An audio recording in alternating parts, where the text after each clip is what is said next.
Hello, everybody, and welcome to, I don't know, this is me next to a microphone tree. I liked it better when we had ferns and fake plants. Oh, wait, oh my God, they've just moved. Okay, this is cool. This is really nice. Today, I'm very excited to be talking to Jan.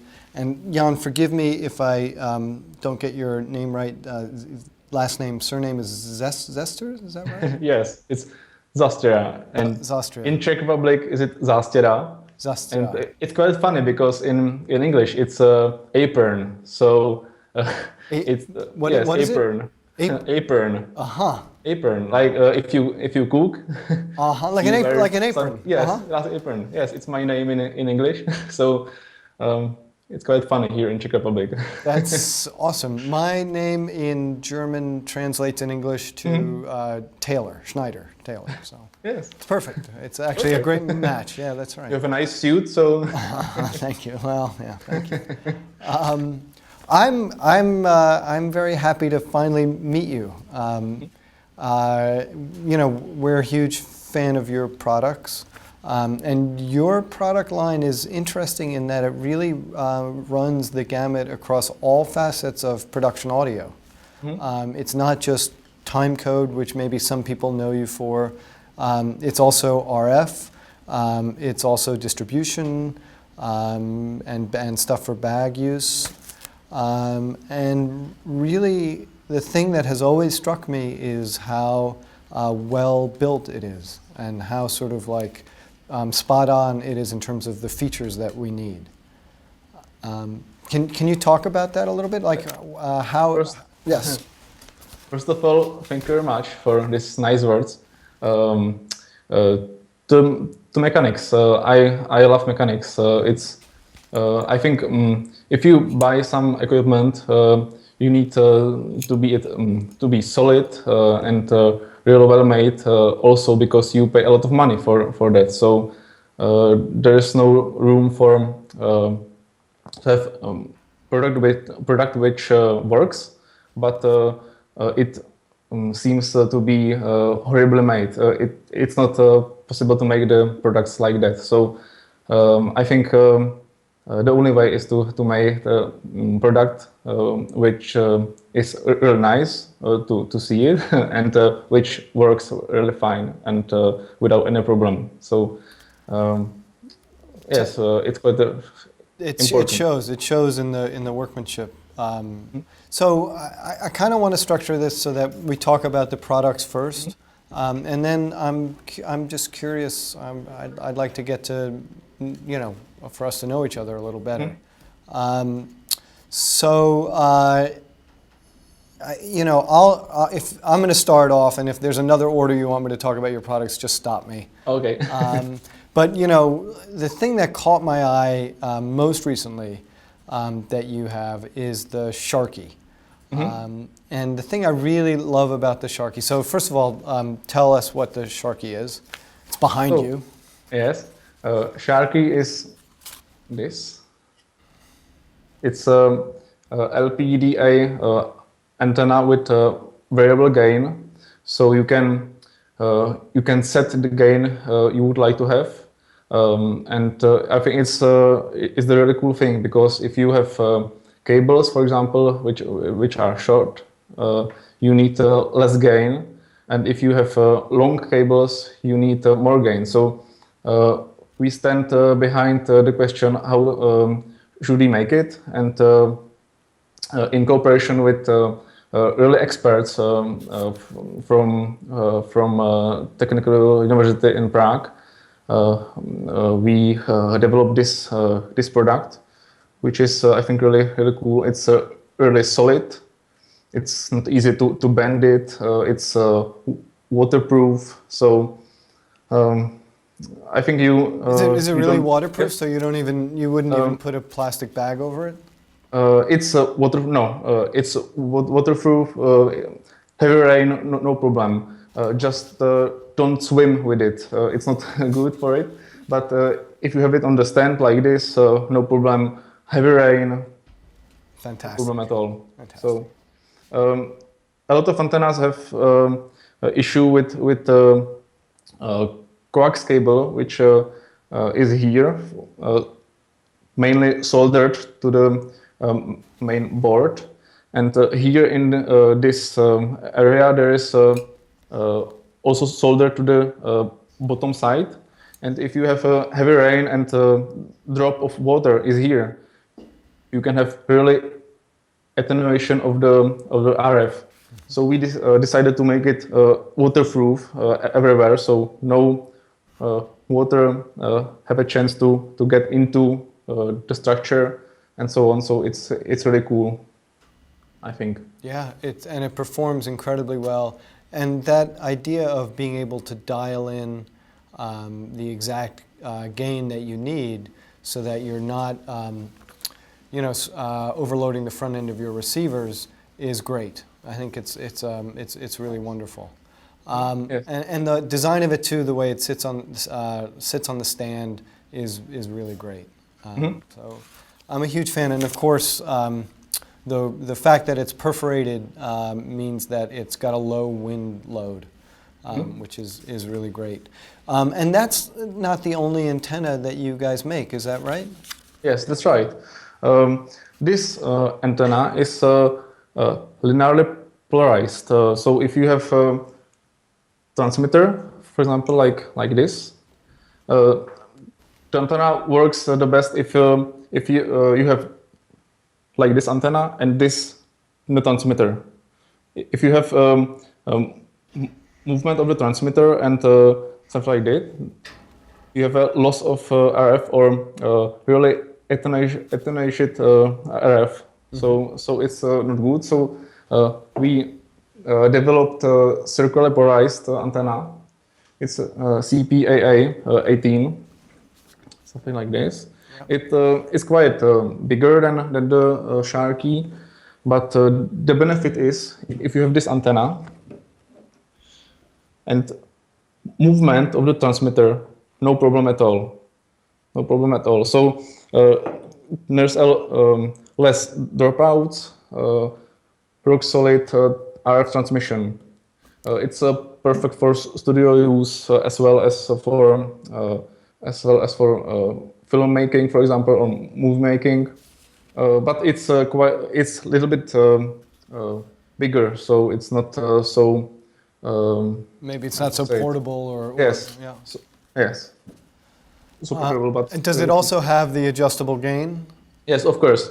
The same low nose amplifier like here on Sharkie with the variable gain is here. So you can set everything you want here, and it's really easy to set it. It's just you have to push the button and set the gain. I leave it there, and everything is stored for next use. So you don't have to set it again next time. It's fantastic. The circularly polarized antennas have come in really handy for us. We do a lot of cooking shows and reality competition kind of shows. All this sort of stainless steel all around the set. And the circularly polarized antennas deal so well with all of those reflections. Yes, it's mainly for the indoor use. It's perfect also outside, but indoors it's really great. And people still calling me or us here, Betso, and thank us to make this antenna, because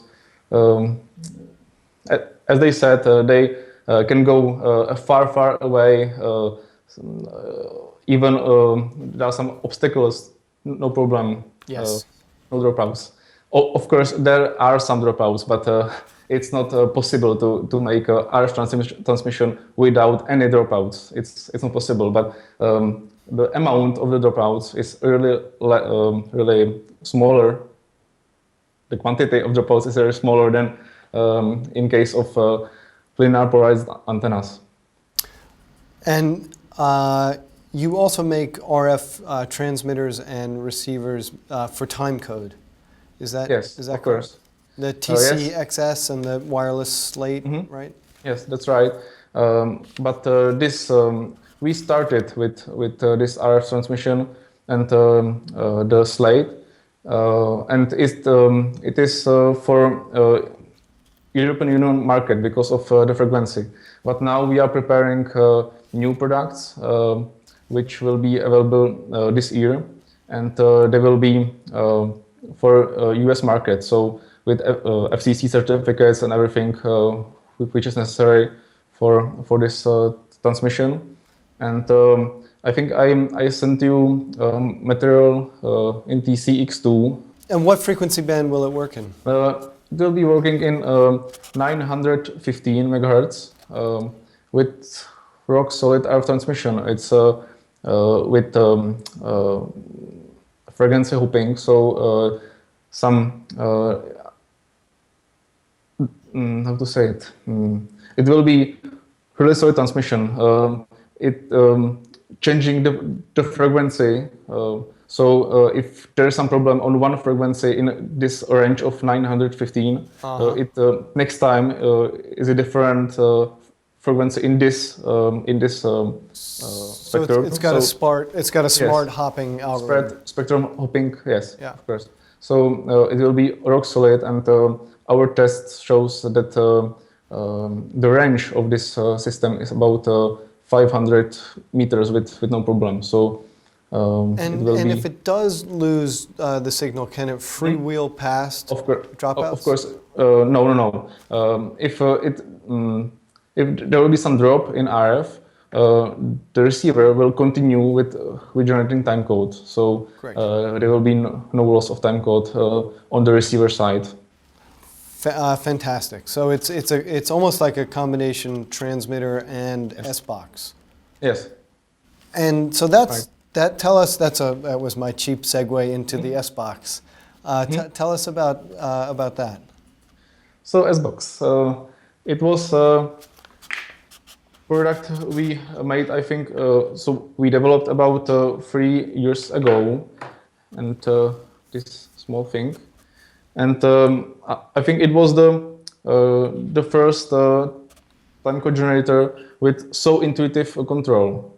There is first I saw some other products, and you have to use a screwdriver to set some FPS frame rate or everything. And I said no, it's not the way. It has to be so intuitive. Just connect the cable to it with timecode, and it has to jam to this timecode and set everything without any problem, and without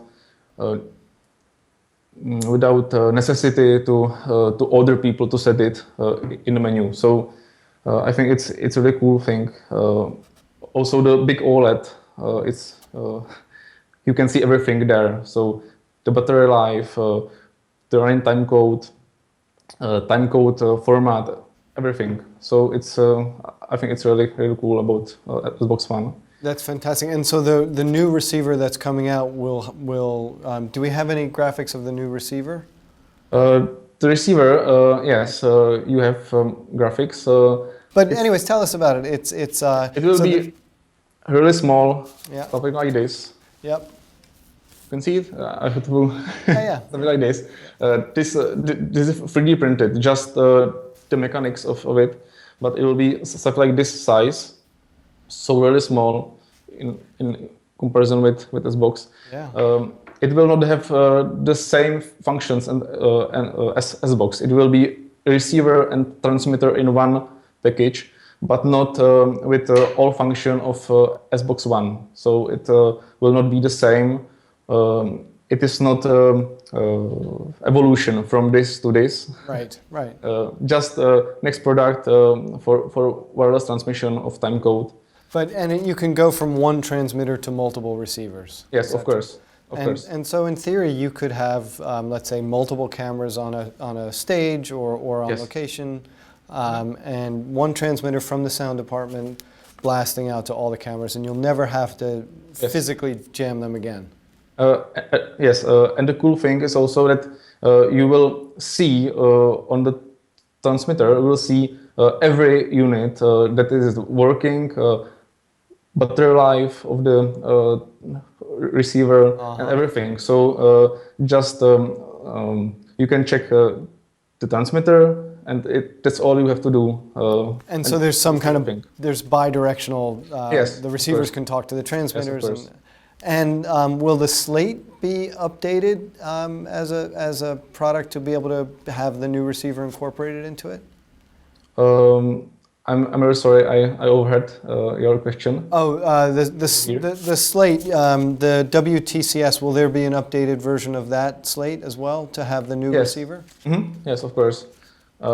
It will be new slate with completely new design, something new, and we are really excited from this new product. But we are still working on this product, and it will be available, I think, in September of 2016. Fantastic. So, I have to ask this, and this is always a dangerous question because I really don't know the answer. But my personal sort of thing, the horse that I beat to death, metadata, will metadata be part of this wireless transmission? yes, we are working on this, so it will be. Excellent. All right. What haven't we covered? Is there anything else that you'd like to talk about? I guess the one thing, yeah. Maybe you asked me an email about our history. Well, that I want to get to. I mean, I see there's the En2 HEXAPACK. Oh yeah, and when we get there, I'm going to practice my Czech. The one Czech phrase I remember from working there, I'm going to practice with you. But the HEXAPACK, which is interesting, but it's so tell us what it is, please. HEXAPACK, I'm sorry, I don't have it here because I'm not in office right now, because here is about 8 p.m. So I'm at home. So I'm sorry. Congratulations on the background, by the way. It's very convincing. I hope you don't always have that in your home. Yes, it's everywhere because I live with Betso and I love it, so it's everywhere. That's great. So En2 HEXAPACK is a product for En2 audio limited En2 receivers, and it's something like racking solution. So you can put in the HEXAPACK up to 3 receivers, so up to 6 channels in case of DX2 receivers, and it powers the receivers and distribute RF signal to all receivers. So it's the new stuff from us in the RF, and we are going to continue for other manufacturers, not just like Audio Limited, and in the future. That's great. Yeah, I mean, a stereo form factor, you know, a camera receiver form factor would be great, like a Unislot. Yes, yes, that's right. Great. We'll be working on that, and but I think it will be available in 2018. Sorry, 17. All right, that's some pretty deep forecasting there. I'm quite nervous. It's live stream, so. Oh no, don't worry about it, and it's all great. It's all great. So here, let's talk about some stuff that I'm sort of personally curious about. So you make these amazing products for sound people. Do you have a background as a sound person? Little bit, but I have strong connections to almost all sound engineers in Czech Republic, and I'm really glad I have this opportunity to meet them and talk with them. So yes, it's almost all products we have are here because I heard something from them. So I heard it and I thought about it, and with my software colleague, which is really, really a great guy. You can show the picture of him if you're interested. Yes. It's, I think, in the folder, in the main folder. So is that how you He's the guys head divide of, the labor? You're mainly hardware? Oh, there he is. yes, I'm mainly a hardware guy, and he's mainly software guy. So he's the head of software development of our products, and everything you can see that it works, and there's a display and so on. It is his work. So.